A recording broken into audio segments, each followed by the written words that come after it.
Fandango Audio. Today, my newest feature film, Sex, Love, Venice, comes out in select theaters and video on demand. You can see the film on Prime Video, Fandango at Home, Apple TV, and Google Play. I'm Steve Balderson, and you're listening to the Filmmaking Confidential podcast. In every episode, we meet with filmmakers, writers, actors, artists, and other notables. Today's guests are actors Suzanna Akins and Daniel Bateman, who play best friends Michael and Liza in my new film, Sex, Love, Venice. This is a recording of their very first introduction. But I'm in my best sweater. Well, Yeah. I'll reconsider. I'd really prefer if you used video. So let's start by telling each other, well, you two, you know what I do. What do you do? Like, tell each other what you do for, a living and every day, and when you started acting and all that business. Or when did you, let's start there. When did you start acting, Suzanna? Me, in theater when I was a kid. My elementary school would do the, classic theater shows. And then I started doing film in college. I did some short films, and then I did my first feature film when I was a sophomore in college. It was called Bad Exorcist, and it's on Amazon now, and it is so fun. But yeah, I really fell in love with acting in high school theater. I had a great teacher, and it was the first time I looked forward to something because I played sports my whole life, and I dreaded sports practice. But then I looked forward to theater rehearsals. So I was like, oh, I found my thing. What about it did you really like? All the attention. No, I'm kidding. What did I really like? It was the first time I felt really good at something. Like in soccer and basketball or whatever, I was never the worst, but I was never the best. I didn't feel like a starter. And acting was just something that felt so natural to me. And it felt like I was getting to give what I was getting, you're sharing yourself and it's benefiting everyone else. Whereas with sports, felt bad that my parents were coming to watch me play soccer at 9 a.m. on a Saturday. But I was excited for people to come see shows, and I liked all the people involved in theater too. They're all very open and fun and talented. Cool. So, yeah. Daniel, how did you get started? I got started when I was about 5. I just was a very energetic kid. I was always singing. I was always, just kind of ADD in many ways as a kid. And I think my parents wanted to find a place to channel that. So they put me into, musical theater classes when I was 5 years old. And I pretty quickly booked the national tour of Les Mis. And so I did that with my mom a lot. My brothers still kind of have some resentment towards me because I did steal a lot of time with my mom as a kid going on tours and things like that. But I went to a private Christian school, and then I would go back and forth and did a lot of theater all the way through high school. And then I ended up going to New York and did several Broadway musicals and shows there. And so theater has always been a part of my life. I always just found the people so interesting, just the openness and the ability to find people who were thinking outside the box was just such an important thing for me, because being in the Midwest and being, a gay man and figuring out how that works was just so interesting to find people who seemed to really know who they were. And sharing that gift with the world. So theater was definitely that source for sure. And then Daniel, did you ever do any improv? Yeah, I did a lot of improv through high school. The beginning of college, I took a lot of improv. I did take a course at the Groundlings in LA years ago. So I've done improv. It's definitely something that I enjoy. It's a lot of fun to just think off your feet, and the challenge of it. It's super fun. I think some people, it's your brain either works quickly that way or it just doesn't, Suzanna, you do improv yes, right? You did or have or do? I do. I need to more. But I really got into improv in college. One of my friends from acting class, our freshman year, she's like, I signed us up for absolute improv auditions. I'm like, what is that? And she's like, it's the school's improv team. And so I was like, oh my God, fun. So we tried out together, and I got on the team and was on it all 4 years. And we would travel up to Seattle for improv tournaments. It was so fun. And I was in school in Oregon, so it was like a 5-hour road trip with my improv homies. And then I found out about Groundlings through a girl on that team. So then when I moved to LA, like the day I moved here, I was in a Groundlings class, and I simply love it. But yeah, I need to move back up closer, because improv on Zoom's just not the same. Well, I'm glad that, because I hadn't asked you that, Daniel. I didn't think. Maybe I did, but I'm glad that you had that, because I think that the chemistry between the two of you, just in general, can, like when we're in the middle of a scene, or it's like there's a scene, for instance, that's written like there's buongiorno, how did you sleep? It was great, and then it was like improv, like just make something up. I don't care. Like, I feel like some of those moments between you two, and even if the script is written, right, you have the freedom to throw in. It's like, I always welcome, say whatever you want, if you get way off track, bring us back to where we were. It's like you can escape the scene and do something together and then come back into it, and that'll be fun, just to have the freedom to, I wanted to make sure that you were interested in that, Daniel, before I was like, Suzanna's going to be just improvising with you all the time. No, for sure. I think that's part of the magic, just rolling with it and being in that state of mind and seeing what you create. I'm totally open to it. Like I was telling Hanuman yesterday, some of the meals, like when we were having lunch, we're going to film it, right? Because the food's just beautiful and it's like amazing. And, but there's nothing scripted. So it's like whatever naturally just is there, will be there, and it'll be really cool. And more natural, probably, because it's like actually about the food that ends up that day, instead of having it all written out and then having to change the script. Do you, either one of you, feel like I don't like doing rehearsals. I just like doing it.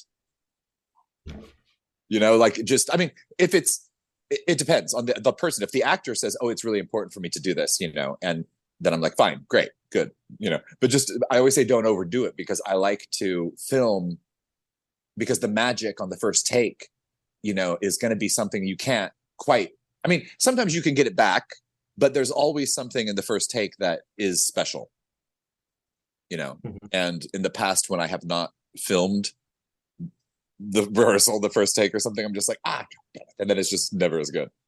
Yeah, I've noticed that with self-tapes in the last couple of years. It's like I'll do like 4 or 5 takes, and then I end up using the first one, because it's always not always, but like I feel like 70% of the time it's the most organic one and just feels the most natural, even if like I don't know, it's not as rehearsed or whatever. But yeah, I agree with you about the magic of the first take. Yeah. When was the last film experience for either one of you? Mine was, I did a student film a couple months ago. I've done, I think, 2 short films this year, 2 or 3. But yeah, I haven't done a feature in a while. Yeah. How about you? I did a short film about 3.5 months ago, that's being edited right now. Before that, there was another short film a couple months before that. So a couple shorts. It's kind of been, as you know, a weird year with things. What do you want to know about one another? I'm turning the interview question person over to you two to take over. Ooh, I want to know if you've ever been to the Village in Studio City on Ventura, the restaurant. The Village in Studio City? I don't think so. Okay.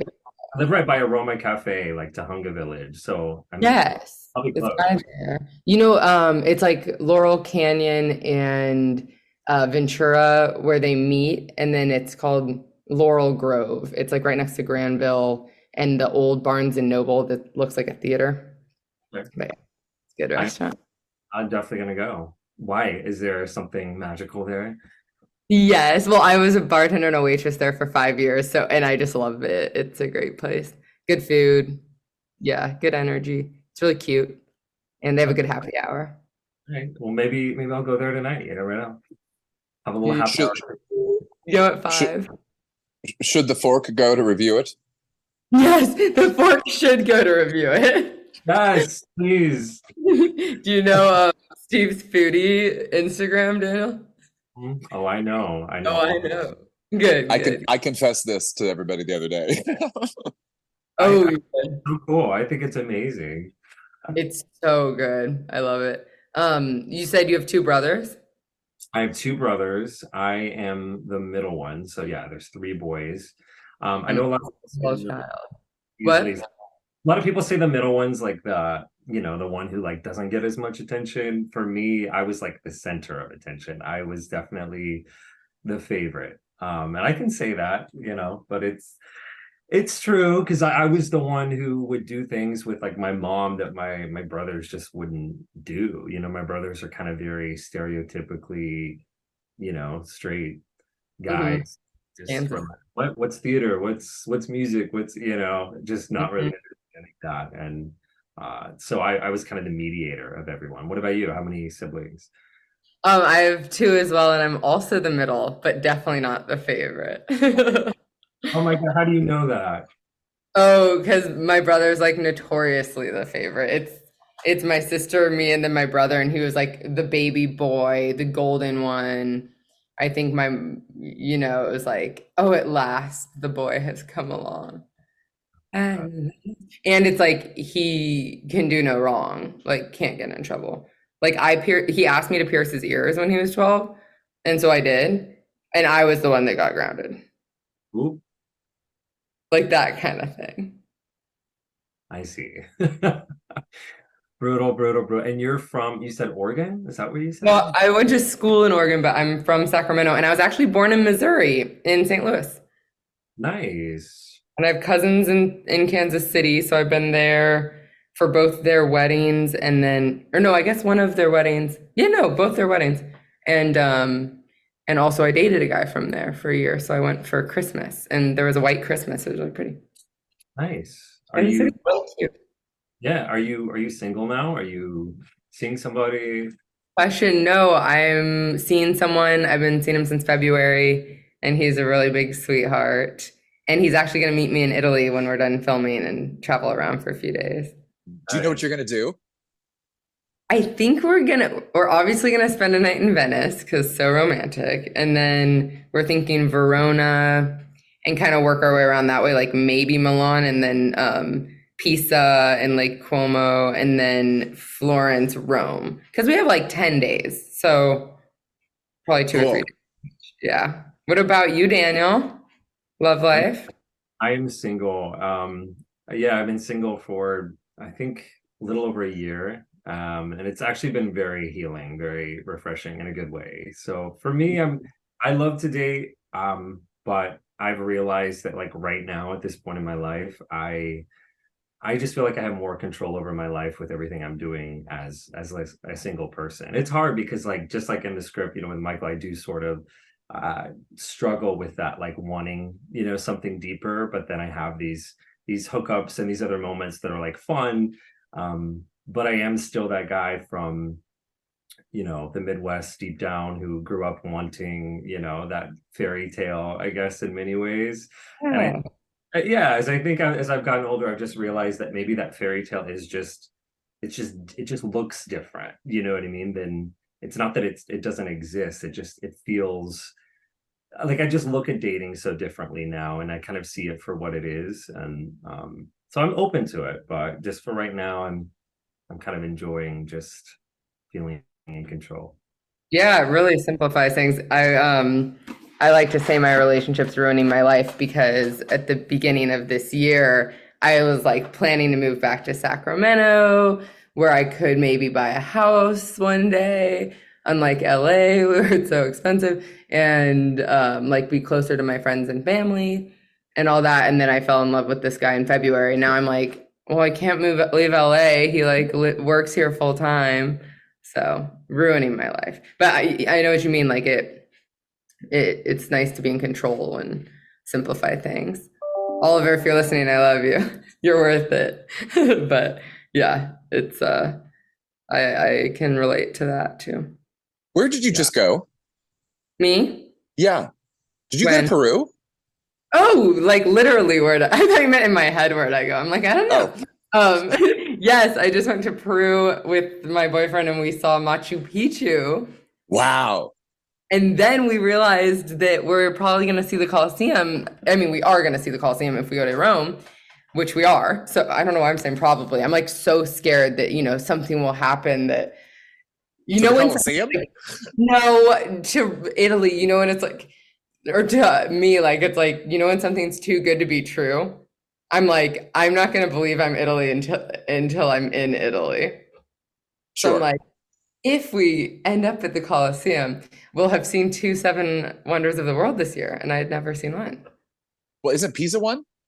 No, just Colosseum. Pisa should be. Pisa is, if you get a chance to stop there. I mean, there's not really anything left to do except see the thing. Yeah. But it is leaning. You can't photograph how it's leaning. It is leaning so much. You're just like, no. Like you just look at it and you're just like, it's about to fall. In a second. Yeah, okay, cool. I'm really, really excited. And I was researching, we decided for a few days after to go to Paris, Jimmy and I. So we were looking at going to Verona, and which looked amazing. And up near north of Milan, like to spend a couple days in Milan and go to the Duomo. Mm-hmm. And then just north of Milan is Lake Como and all those beautiful lakes. And so I looked at that for a minute and then I thought, oh, let's just go. Because I was thinking I would get flights out of Charles de Gaulle easier than Rome, which turned out to be the case that I would actually get it out of Heathrow. So I was, if I go to Paris, then I'll be closer to get to London, and then get back. Okay, true. And Paris is great too. I mean, I just have never been to Milan. Like I've been all the others, and it looks pretty cool. But that whole region from, like, there's another city there too. I forget what it's called. I know what you mean. I don't know, because our original plan was to be more up there for a while, but then it's like we don't have so much time. So, and then also my boyfriend loves fashion, and he was like, it's not even fashion week there. Fashion week's in February. And I was like, oh God, we can't go to Milan unless it's fashion week. That's amazing. So, I know. He's like, yeah, fashion obsessed. So anyways. Well, it's only 4 hours by train from Venice. Oh, sweet. Yeah. Or and Rome is. Oh, okay. No, it's only like an hour or 30 minutes to Verona or something. Okay, I thought you meant Milan, and I was like, well, I think Milan is also, but it's in the opposite direction. But like, if I took the train from Venice to Rome, and I think we may have even stopped halfway somewhere, and stayed in one of those hilltop towns. Pretty. Like there was one called Orvieto. Orvieto. And I can't remember if that was on the way to Florence or Rome, but it was basically in between Venice and Rome. And then Rome is pretty amazing. I mean, it's really, really great. Reserve 2 or 3 days? 4 days? Easily 3, because on one of the days you have to go to the Villa Borghese, which is where they have all of the sculptures by, I can't remember his name, but they are breathtaking. Cool. Villa Borghese. Let me write it down. We still have to do a lot of research about like where we want to go and stuff.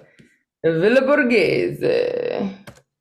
Yeah, Villa there's Borghese. It's okay. I can't remember the artist, but it's so incredible. It's like one of the best sculptures you've ever seen in your life. And he's from like the Leonardo era. But it's like there's this statue with this woman and he's got this guy's arm and he's grabbing her, but like the flesh imprint, like it's so realistic. You're just like, I don't even understand what I'm looking at. It's so good. Amazing. I was at trivia last night, and one of my friends turns to my other friend and goes, "How often do you think about the Roman Empire?" And my friend was like, "Oh, at least once a week. What about you?" And he's like, "For me, daily." And they're like obsessed with it. And then there's apparently a movie called Rome on HBO that's really good. It's like a biopic about Julius Caesar era. So anyways, I'm really excited to watch all these. It's so good. Rome is fantastic. And I don't remember where Florence is. I feel like it's kind of northeast of Rome or northwest a little bit. And it's like kind of between Venice and Rome if you went like. If you went through there on the way, it would also be a good place for 2 or 3 days. Okay, cool. Yeah, we're definitely doing Florence. But I think we're kind of doing like a U thing where it's like Okay. Venice, Verona, Pisa, Florence, Rome. Yeah. We need to figure it out. But Well, it's all close. yeah, exactly. So little day trips, kind of. But Daniel, are you gonna stay before or after, you think? I don't think so. I was trying to figure that out. I mean, I think I'm coming back on the 13th right after filming, just because I have a few things kind of here that I'm gonna need to look into. So we'll see. We'll see if that changes. But for now, I think it's just gonna be those 2 weeks. Cool. The other thing in all of these cities, and I think they'll probably all pop up right around when we get there, but Mhm. all of the European cities have these amazing Christmas night markets. And they have like woodworkers, puppet makers, like it's all handmade, like top quality, amazing shit that like we can't get. It's like old-fashioned wooden toys or like all of it's really amazing stuff. And then you get like some hot chocolate or some some warm like cider beer thing, or I don't even know what it is, and you walk around and it's so amazing. And I don't know if I think they do start in mid-November, but I wouldn't be surprised if they would have already started, but they're all amazing. Yeah. Oh my God, cool. We can do our Christmas shopping to bring an empty bag. By the way, yes, love Google Translate. I had downloaded Spanish for Peru. And then the day I got back, I downloaded Italian and started doing Italian Duolingo. Oh, cool. I should do that too. Yes, sono ragazza. That means I'm a girl. Oh, amazing. Yeah, I'm really advanced. So I did Duolingo up until about 3 years ago, or 4 years ago, and then I quit. But but then I forgot all about it.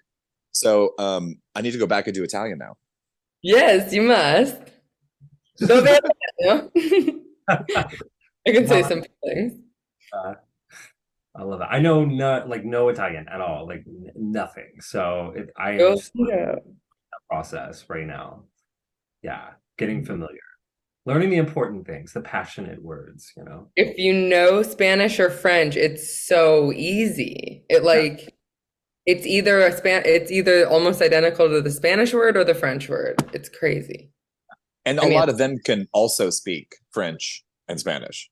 Right, because for them it's probably even easier than, like Spanish for us is, I feel like, the easiest thing to learn. But imagine if your language had the same exact root. So pretty sweet. Yeah. And most everybody speaks English, but there will be some of those little mom and pop wine shops where they don't, and then it's just, God, what is it? In French, it's un autre vin blanc. Another white wine. Uh-huh. So in Italian, it's probably un altro vino blanco. Bianco. Yeah, it's bianco. Un altro vino bianca, per favore. I'm going to butcher their language, but I'm going to have fun doing it. So, well, and they'll appreciate it. I hope so. Espero que sí. I'm just speaking Spanish with an Italian accent when in doubt and hoping that it works. That's hilarious. It totally will. Daniel, do download Google Translate. I did. I have it. I'm ready. It's the thing. Did you ever have somebody in Peru speak into the phone and then translate it?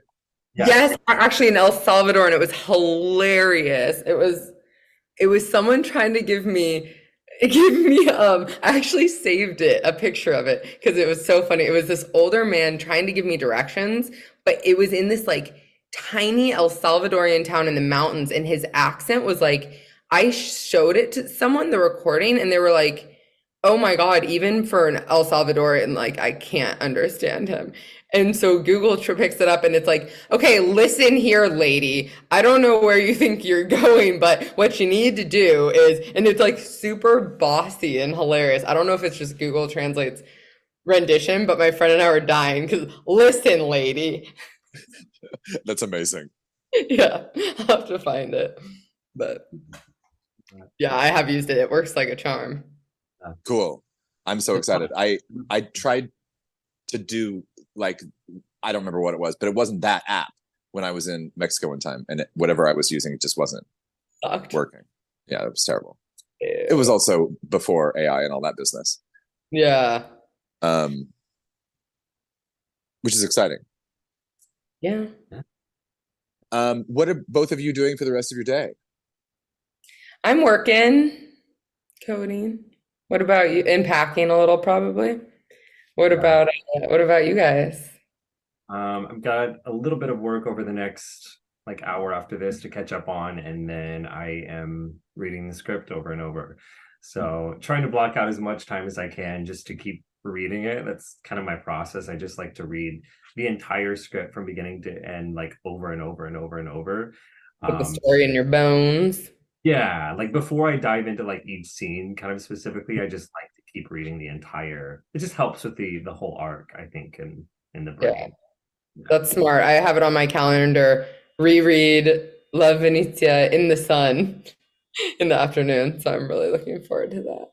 Yeah, I actually read it last night during a sunset out at a cafe here on Ventura Boulevard, and it was just so beautiful, like sitting there feeling that sun like on my face as it was like, going down, and these really like passionate, scenes were just playing in my mind. And some of the descriptions, were actually talking about like the sun is like draping over his face. Right, that's perfect. How did you know? So it's been really fun. Yeah, that sounds very romantic. I need to take myself on a date. I was just gonna do it on my balcony, but now I'm like, ooh, maybe I take myself to like the beach. Exactly. Yeah. You'll feel all tingly. You're just like, you start feeling it. You're like, my love life needs to be more exciting. Venice. Who knows? Maybe you'll meet someone in Italy and it'll be very meta. You never know. It'd be really crazy if you met the same guy, like the real one. Yeah. I'll give you 5 stars on Yelp. I'll let you know. That's so funny. I have been doing funny, weird things. Like I haven't started this yet, but I might. Is making all of my little vitamin packets for every single day that I'll be gone. Fun. Are you making them from scratch? Well, I have like my containers, like my C and my B and whatever that I have here, and I always put them in little baggies to take with me, and I separate them by days, but I'm thinking of separating them by AM and PM. Oh. Yeah. Everything's so detailed. That master plan, this is good to go.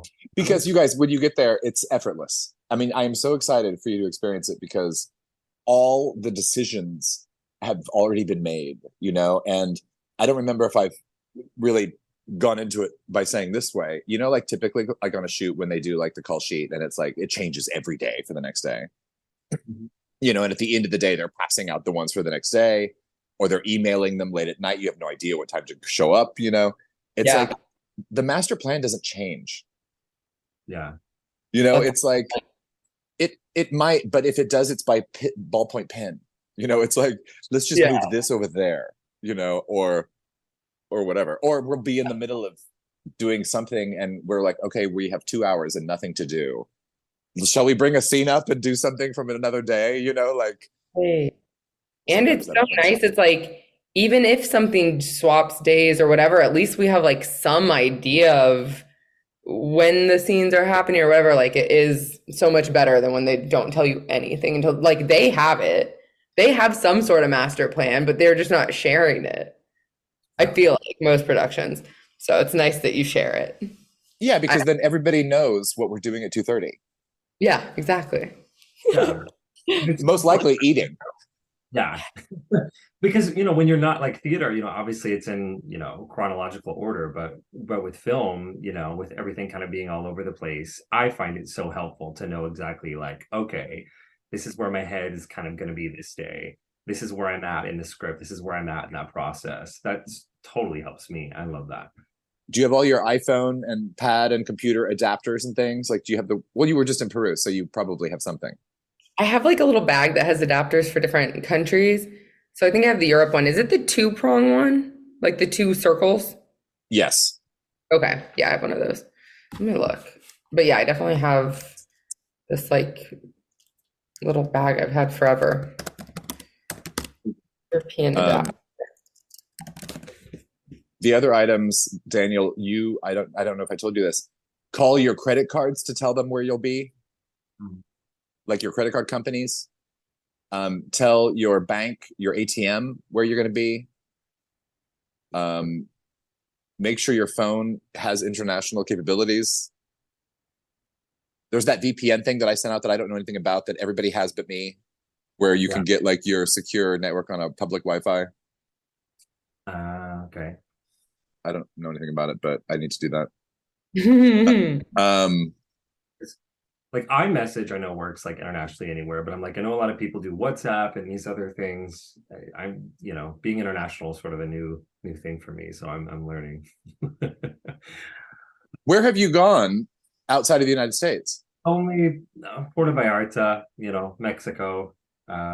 That's it, and that was really just for like 4 days with friends, and I did something with my phone. I just don't remember. I have Verizon. I think I just paid like a little plan to be abroad or something like that. But I remember iMessaging, and that was fine. Yeah, as long as you're on Wi-Fi, I think you can do a lot. Yeah. It's just for if you wanted to use data, right? That you need a plan. Exactly. Yeah. Which I guess it would be good to have just in case. Well, and Verizon is what I have, and they sometimes are retroactive or whatever. It's like I always tell them before I go, but they're always like, oh, well, we could just, we'll know you're there. And when you get back, just tell us you're back. Yeah, whenever I land in a foreign country these days, my phone's like, I land and I get a text that's like, welcome to Peru. Texts are like 1 cent each and calls are 5 cents a minute or something like that. And they're like, and data is this much per gig. And I'm like, I pay more than that in the US. So it's always a great deal, whatever it is. And I'm like, data. So Peru was late though. Like everywhere else usually does it the second you land, but Peru, it was like, I had no data. And then 3 days in, all of a sudden it was like, welcome to Peru. I was like, oh, late to the party. Spectrum. Oh yeah. Spectrum Mobile. Yeah. Wait, I just realized I don't need to be recording anymore. Hold on. I mean, I could be, but my purpose was to. You want to hear about my Verizon plan? Come on. Sex, Love, Venice is out now. Experience the film in select theaters and on Prime Video, Fandango at Home, Apple TV, and Google Play. Tune in next time for more Filmmaking Confidential. It is totally free to subscribe, and when you subscribe, you'll get upcoming new episodes automatically, and you'll have free access to all our past shows. The Filmmaking Confidential podcast is a production of Dakanga Audio and produced by myself and Ella Spencer. Our original theme music is composed by Kevin Robles. I'm Steve Balderson. Thanks for listening. Until next time, keep making, keep doing, keep going.